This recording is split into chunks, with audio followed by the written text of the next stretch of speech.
Have a great day, students. Welcome back to our online session. In previous lecture, we learned priority scheduling algorithm. Let's recall that algorithm. Priority scheduling is a method of scheduling processes that is based on priority. In this algorithm, the scheduler selects the task to work as per the priority. The processes with higher priority should be carried out first, whereas jobs with the equal priorities are carried out on a round robin or first come first serve basis. In short, in priority scheduling, each process has a priority which is an integer value assigned to it. Smallest integer considered as higher priority and largest integer is considered as lowest priority. Always highest priority process get the CPU for the execution.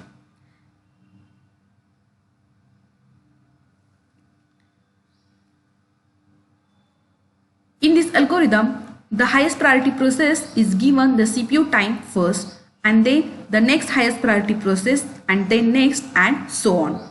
This will continue till all the processes get scheduled. Equal priority processes are scheduled on the basis of first come first serve order. Priority based scheduling are two types, that is preemptive and non-preemptive priority scheduling. Non-preemptive scheduling, if the highest priority processes enter the system, then the currently running process gets stopped and the highest priority process is given to the CPU time. And preemptive scheduling, it is the preemptive scheduling algorithm. And in non-preemptive scheduling algorithm, if the highest priority process enter the system, then the currently running process will continue their execution and then highest priority process is taken. It is not stopped as per like the preemptive scheduling algorithm. This is the difference between preemptive and non-preemptive scheduling algorithm. Now, let's explain the non-preemptive scheduling algorithm. It is an example.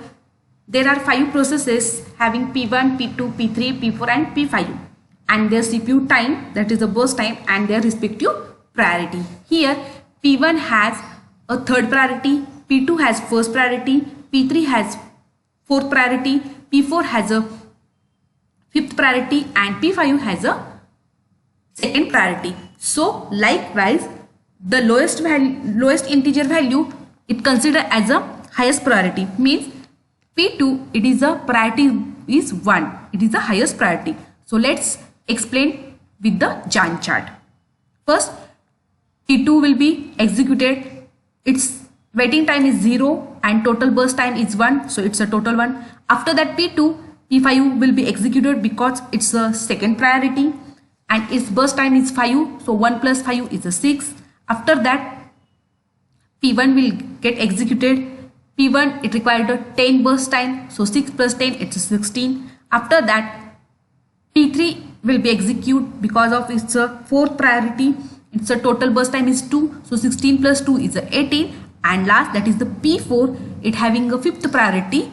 So it will be executed and its CPU time is 1. So 18 plus 1 it's a 19. Let's calculate waiting time of each processes and average waiting time.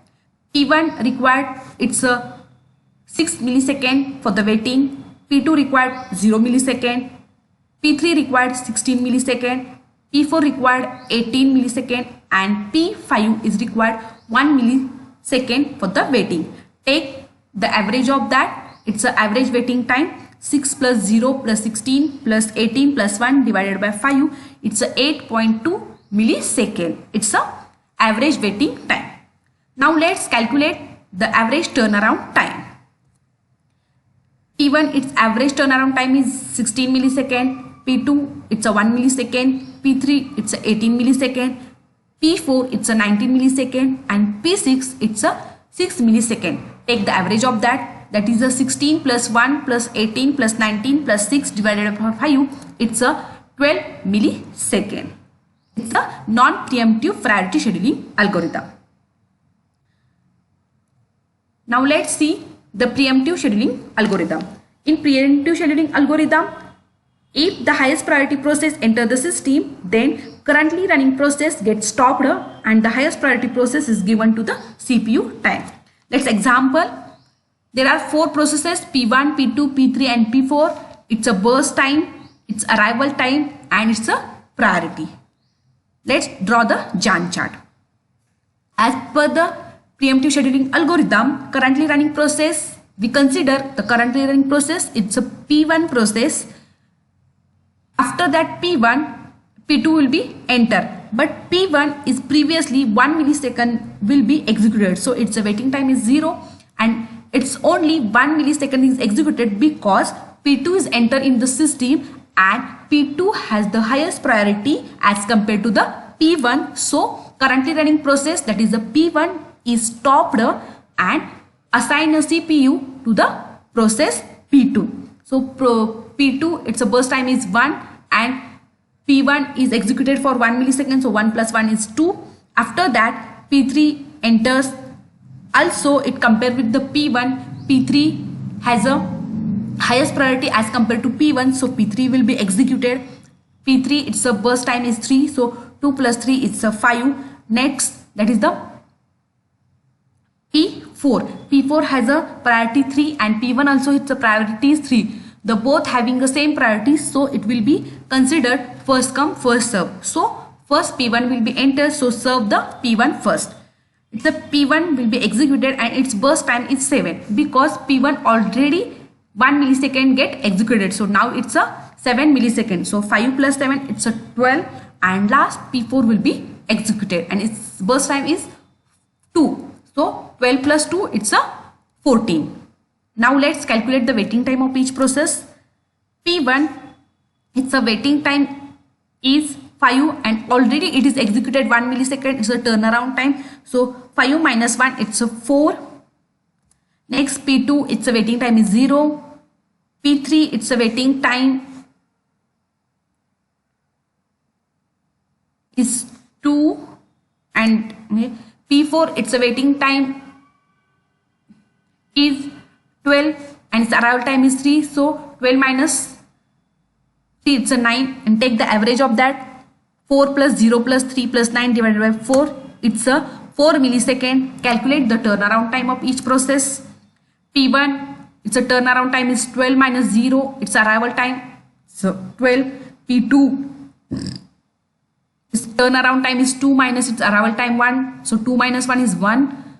P3, its a turnaround time is 12 minus 2, its a arrival time, so 12 minus 2 is 10. And P4 its turnaround time is 14 minus 3, its a arrival time, so it is a 11 millisecond. So take the average of that. 12 plus 1 plus 10 plus 11 divided by 4, it's a 8.5 millisecond. Now today we will discuss the multi-level queue scheduling and multi-level feedback scheduling.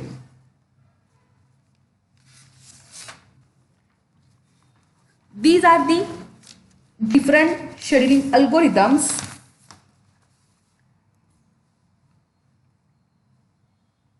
Multi-level queue scheduling is the class of scheduling algorithm which has been created for situation in which jobs or processes are easily classified into different groups such as the foreground jobs and background jobs.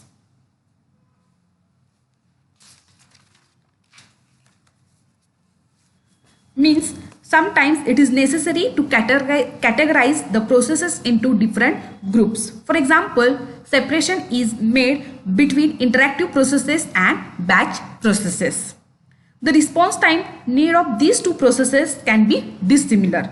So these processes can have different scheduling requirement. Also, interactive processes may have higher priority over a batch processes. In multi-level queue scheduling algorithm, there are multiple ready queues. The allocation of processes to the particular queue depend on property of that processes such as memory size, priority of processes, and or its types.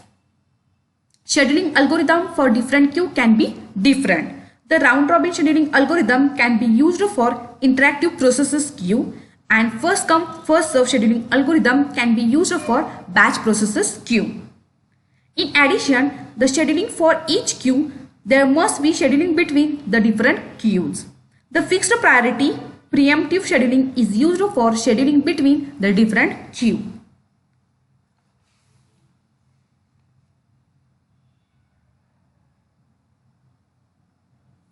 The multi-level queue scheduling makes the partition in the ready queue to make separate queue. Jobs are permanently assigned to one queue based upon some properties or jobs such as a memory size or job type. Each queue has its own scheduling algorithm.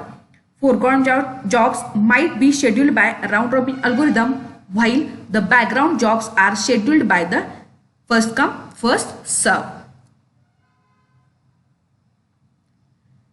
Let's take the example. There are 5 queues listed: system processes, interactive processes, interactive editing processes, batch processes, and student processes. These are the example of that. Every higher priority queue has complete priority over lower priority queues. Unless and until higher priority queues become empty, processes in lowest priority queues cannot be run.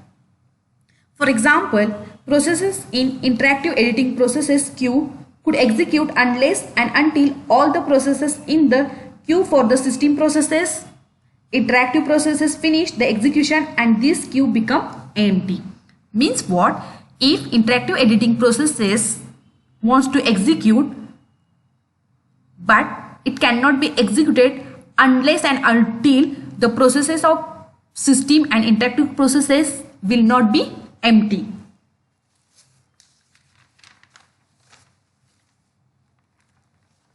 Likewise, the jobs in the batch processes queue cannot get executed till the queue of system processes, interactive processes, and interactive editing processes get executed.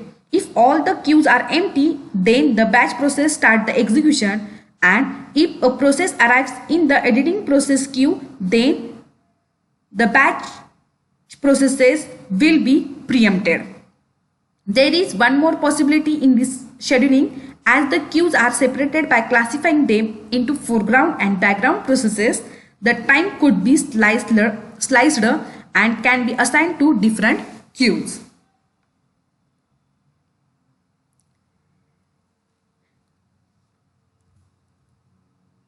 Second, if processes in lower priority queue is executing and at the same time other process belonging to higher priority queue arrives, then currently executing process in lower priority queue should be preempted, means stopped, and assigned a higher priority processes.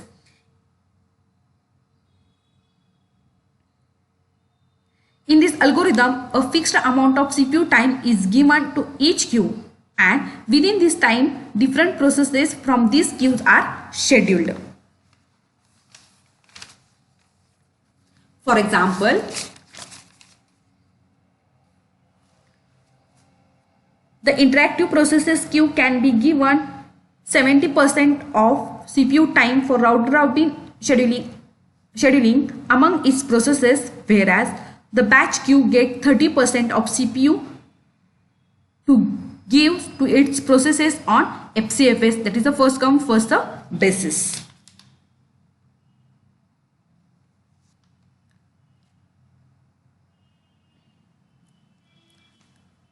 Next, multi-level feedback scheduling.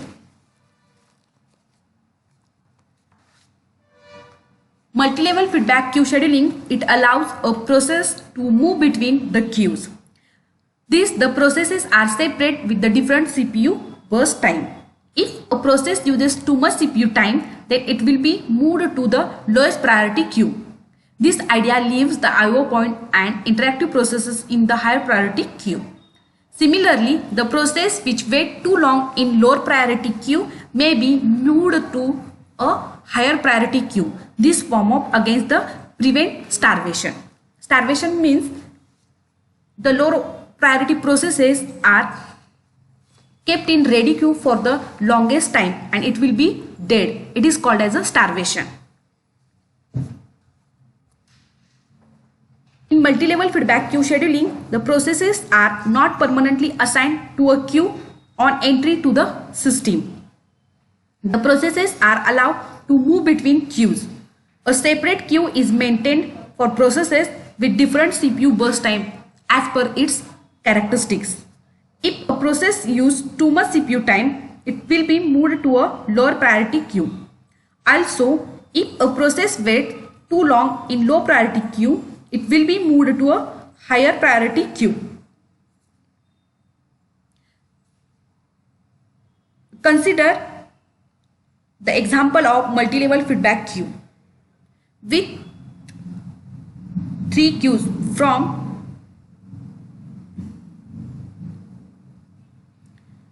Q0, Q1 and Q2. From this queue, the processes from Q0 will get executed first. Then the process from Q1 and then Q2. If processes from Q0 arrives when Q1 is getting executed, then processes from Q1 will be preempted and the process from Q0 will get executed. Similarly, while Q2 process get executed and if the process in Q1 arrives, then Q2 processes will be preempted and processes from Q1 will be executed. A process which enters in Q1 will be given 8 milliseconds. If it does not finish within 8 milliseconds, then it will be shifted to the end of queue. If Q1 is empty, then process will be moved to Q1 and 16 milliseconds will be assigned to it. If process does not finishes, it is preempted and shifted to the Q2. The process in the queue will run on FCFS. This scheduling method gives highest priority to any process which takes less than or equal to 8 milliseconds. This is called as the multi-level feedback queue. Thank you.